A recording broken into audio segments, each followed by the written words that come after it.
ఇవాళ పరిస్థితి ఏంటిది అని అంటే అన్ని ఇజాలు ఒకే దగ్గర ఉన్నట్టుగా కనిపిస్తున్నాయి. ఇటువరకు రకరకాల ఇజాలు భిన్నంగా ఉన్నట్టుగా కమ్యూనిజము అని అంటే వీళ్ళు అగ్రకుల పార్టీలకు, బూర్జువాలకు, పెట్టుబడిదారులకు, భూస్వాములకు వ్యతిరేకంగా, కాంట్రాక్టర్లకు వ్యతిరేకంగా ఉంటారు అని మనం అనుకుంటాము. నికరంగా పోరాటం చేస్తారు అని అనుకుంటాం. కానీ ఎన్నికలు రాగానే వాళ్ళకే మద్దతిచ్చే కమ్యూనిస్టు పార్టీలు గూడా ఉన్నాయి. వాళ్ళకి ఇండైరెక్ట్‌గా ప్రచారం చేసే కమ్యూనిస్ట్ పార్టీలున్నాయి.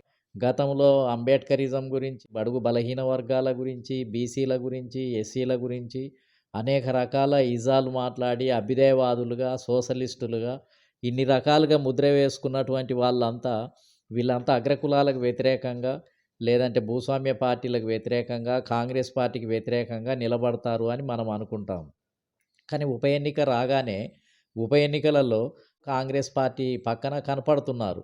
కమ్యూనిజం మాట్లాడిన వ్యక్తులు కాంగ్రెస్ పార్టీకి ప్రచారం చేశారు. తెలంగాణ ఇజం ప్రచారం చేసినటువంటి వాళ్ళు కాంగ్రెస్ పార్టీ దగ్గర కనిపించారు. బీఆర్ఎస్ దగ్గర కనిపించారు. బీఆర్ఎస్ దగ్గర గూడా అనేక ఇజాలు అంటే ఇంక ఎలక్షన్ వచ్చింది అనంటే ఇంక ఈ ఇజం ప్రత్యేకత ఏమి లేదు. ఇంకా ఎస్సీ, ఎస్టీ, బీసీ మైనారిటీల సంబంధించినటువంటి నాయకులంతా ఇక్కడ కనిపిస్తున్నారు, అక్కడ కనిపిస్తున్నారు. అంటే అన్ని ఇజాలు ఒకే దగ్గరికొస్తున్నాయి. ఒకే అగ్రకుల పార్టీల నేతృత్వంలో ఉండి పనిజేయటానికి 20 రోజులు ఏంటిది అనంటే అక్కడే పనిజేస్తున్నారు. కాబట్టి బీఆర్ఎస్ కింద అన్ని ఇజాలు పనిజేస్తున్నాయి.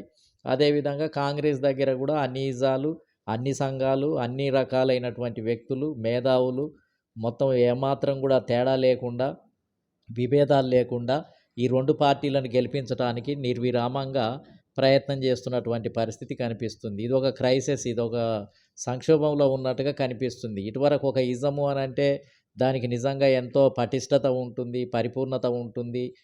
కానీ ఇప్పుడు సునాయాసంగా ఏ ఇజమైనా మొత్తం ఏందనంటే బలవంతులు ఇచ్చే రాయితీలకు, వాళ్ళిచ్చే చిన్న చిన్న ప్రయోజనాలకేంటిది అనంటే పదవుల కోసం ఏందనంటే డైరెక్ట్‌గా, ఇండైరెక్ట్‌గా వాళ్ళ చుట్టూ తిరిగి వాళ్ళని కీర్తించటానికి, వాళ్ళని పొగడటానికి, వాళ్ళని గెలిపించటానికి నానా రకాలైనటువంటి అగచాట్లు పడుతూ, నానా రకాలుగా వాళ్ళను వాళ్ళకు ఉపయోగపడుతున్నటువంటి పరిస్థితిని గూడా మనం గమనిస్తూ ఉన్నాం. ఒక రకంగా జెప్పాలి అనంటే, ఇంకా ఇజాల మధ్యలో ఇప్పుడు తేడాలున్నట్టుగా కనిపించటం లేదు. అన్ని ఇజాలేందనంటే పదవుల కోసమే. ఏ ఈ అన్ని ఇజాలు గూడా ఏందనంటే ఏమైనా ఈ పార్టీల ద్వారా మనకేమైనా లభిస్తుందా? లేకపోతే ప్రయోజనం ఉందా? అని ఆలోచించి సునాయాసంగా ఈ ఇజాలకు సంబంధించినటువంటి వ్యక్తులు, మేధావులు ఏమాత్రం గూడా ఎవరు ఏమనుకున్నా పర్వాలేదు. మేమైతే దీనికోసమే ఉన్నాము అని చెప్పి సునాయాసంగా ఆ పార్టీల దగ్గరికి వెళ్ళిపోతున్నటువంటి పరిస్థితి ఉంది. అంటే ఇదొక రకంగా క్రైసిసే. ఇదొక రకంగా వింతనే. అసలు ఇటువరకు ఈ రకమైనటువంటి పరిస్థితులు ఉండేవి కావు. అసలు అంతకుముందయితే తెలంగాణ ఉద్యమంలో అసలు నక్సల్బరీ మూవ్‌మెంట్ నుంచి పనిజేసి ఎంతో త్యాగ చరిత్ర ఉంది. మేము నిర్దిష్టంగా నిలబడతాము. దోపిడీ వర్గాలకే వ్యతిరేకంగా పోరాటం చేస్తాం. చేసిన చరిత్ర మాది.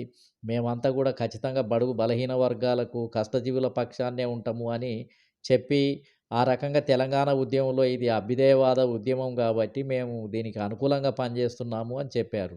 ఆ సమయంలో గూడా చాలామంది తెలంగాణ ఉద్యమం తర్వాత, మళ్ళీ తెలంగాణ ఉద్యమం నుంచి బీఆర్ఎస్‌లోకి కొంతమంది నక్సల్బరీ ఉద్యమంలో పనిచేసినటువంటి వాళ్ళు దాంట్లో చేరిపోవటం జరిగింది. కొంతమంది కాంగ్రెస్‌లో చేరిపోవటం జరిగింది. ఇది గూడా ఒక వింతనే.